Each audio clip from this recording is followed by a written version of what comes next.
by the left. Power shots, another connection to the head, and throwing in the towel. The side of Ishizawa. Isang tunay na tapang ang pinakita ng Pinoy mga idol laban na walang atrasan. April 30, 2024. Mga idol, ay dumayo ang mga Hapon dito sa Pinas para agawin ang hawak na titulo ng ating kababayan para sa pagdepensa ng WBO Global Light Flyweight title ni Reggie Suginov. Ay makakalaban nito ang matapang at pinagmamalaki ng Japan na si Kai Ishizawa. Bago tayo magpatuloy mga idol ay pahingi naman po ako ng like sa'yo at kung nagustuhan mo po ay share muna din. Salamat po. May kaliitan ang Japanese fighter mga idol pero maganda ang kartada nito. Pero mga wag nating patagilan pa, let's go. In his career just last year, last July 2, sa unang biyahe niya pa sa labas ng Pilipinas sa Cincinnati. And he was going for the title at the time. Konting hintay lang, nakuha naman niya titulo ng itong si Ronald Chacon. So dito po sa round number 1, medyo nagkakap. Again, scheduled for 12, and usually the longer fights would favor Pino, who's more of a boxer, a stylist, and he is a power hitter, but now he's displaying some power. 4 punch for Ishizawa. Young Luisito Espinosa, the way he's built, and the hand speed, perhaps of a Rolando Navarrete. This is where the most championships have been taken by Filipinos. Laban from Japan. Minute remaining here in the opening round, scheduled for 12. And you can see no matter where you go, Filipinos are about. It's Ishizawa's turn right now to try. By our unofficial scorecard, so that's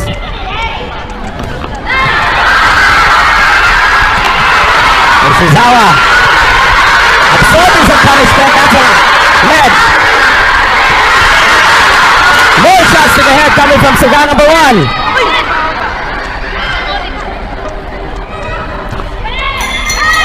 Mula po dito, Pilaran City Ball. Ito po si Noel Zarate para sa PTV4. Nakahatid po sa inyo ng world class between the Filipino phenom Reggie versus Kai Ishizawa of Japan.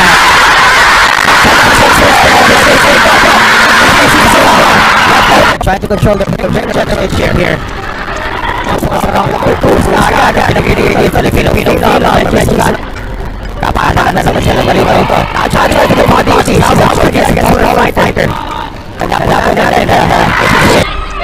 Halfway mark of round number 2 scheduled for 12. Now, exchange of jabs. So far for Ishizawa, and the Suganov has now tasted how powerful those punches can be. He's got a 4-inch reach advantage, about a 4-inch reach advantage as well. Shots to the body. Better defense actually here for Ishizawa, Peru. Counter from Suganov to the head.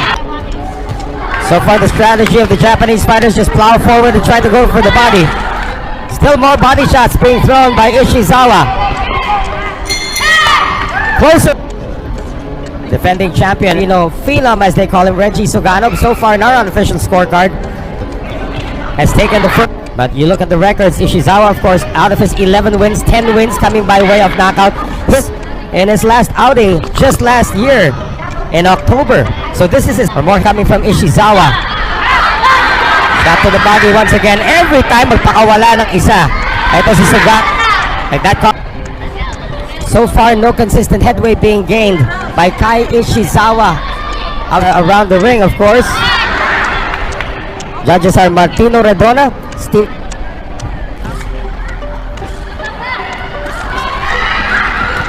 And around that doesn't turn much in terms of Ishizawa.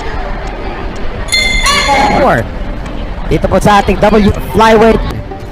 Trying to see if he can turn the tide here. We know he's a power puncher, but he's being a little careless with his advantage over a smaller opponent.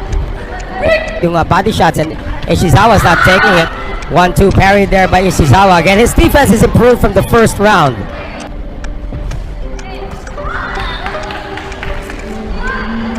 Not quite sure how Ishizawa can. The only positive working now on the side of Ishizawa.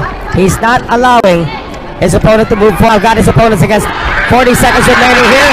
A lunging left hand coming from Suganov. Another uppercut. And this time Ishizawa says, bring the right hand here from Suganov. The accuracy from the Philippines displayed here. Kinokontra every time Ishizawa tries to reload. Suganov is in his face. Not a non-factor for the past couple of days. And now some stand-up fighting. Sayaw-sayaw na ginagawa ni Ishizawa. And Suganov is just picking him off. Favors Suganov. If you look at his record, 14 wins, 1 loss.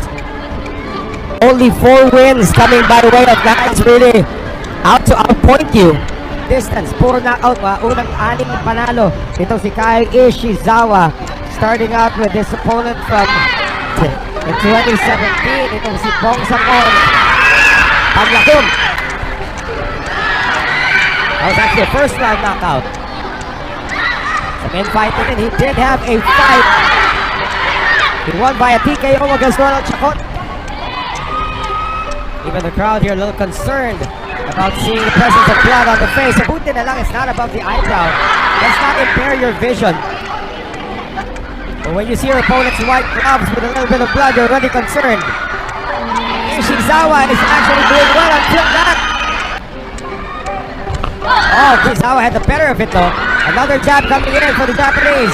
Misses here for Suganov. Round number 6, kampiyon dito. Si Suganov of the Philippines at time. From his Japanese opponent. Needs to plow forward. Ito pong si Ishizawa, the challenger. One leg backwards. And not for long. Sugod na naman. Suganov needs to find ways to work the ankles here. Napapasok itong si trying to be a counter puncher. We knew he was the aggressor at the start. That uppercut goes through. Moving forward. Wala namang counter na ginagawa pa so far. Ito si Suganov. Take that away. And that is a display to the judges. We've heard cases of a fighter already having a broken nose, not nose. So according back to bring you the rest of round number 6. Suddenly, bumuhos na naman si Suganov. Body exchange. Ishizawa getting a little successful now with those inside incursions. But again, Ishizawa just wants to pin him against the ropes and throw 1 million punches. Uppercut. Gets through another combination here. It's a late surge. Yield the round for Suganov. Until that point, Ishizawa now entered the 7th round. Still very much the same, but now napapabilis na yung pagsugod dito. Ditong si Kai Ishizawa of Japan. Up like that. You can see that Suganov's power is sort of taking a breather at the moment. It's not a factor anymore. If you're just joining us, meron pong sugat na natamo. Etong si Reggie Suganov. Tultok pa lamang po the first round, pero talagang Ishizawa once again pounding inside. No rest from Suganov, who tries to push him back to the middle of the ring. Now Suganov's reach advantage has been now because of all of the inside shots coming, jabs, and the come ahead. Kasi unti-unti na nga napapasara na niya yung mata. In this case, boy, Ishizawa just a testing. 2 combination shots launched there by Suganov. Ito si Ishizawa.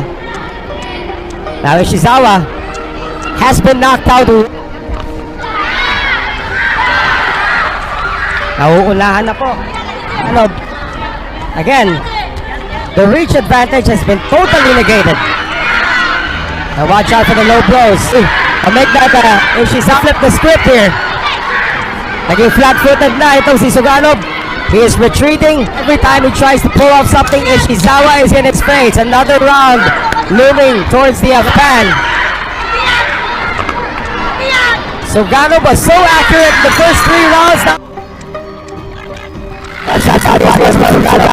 He's trying to destroy the timing of Ishizawa. Here in the 8th round, Suganov has been successful so far.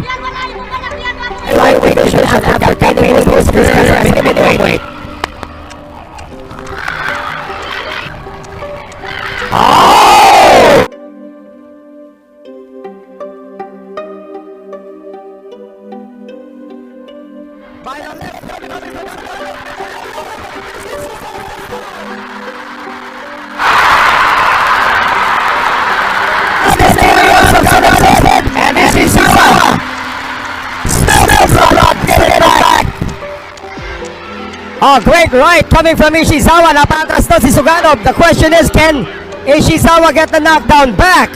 Right hand earlier sent Suganov backwards. Nakabawi na ba? Combination, all power shots. Another connection to the head. And throwing in the towel. The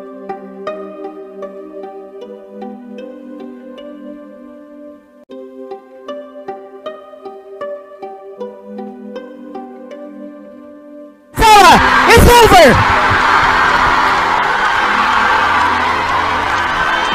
At sa pagkakataon na ito mga idol ay naghagis pa ng tuwalya ang kampo ng Hapon pero wala na sila magagawa dahil patuloy ang pagsuntok ng Pinoy at muli na naman itong tumaob sa Luna. Salamat sa inyo mga idol, God bless, ingat. He's pointing to his head. I'm not quite sure if he felt something there. Technical knockout. And still, the WBO World Junior Flyweight Champion, Sugano.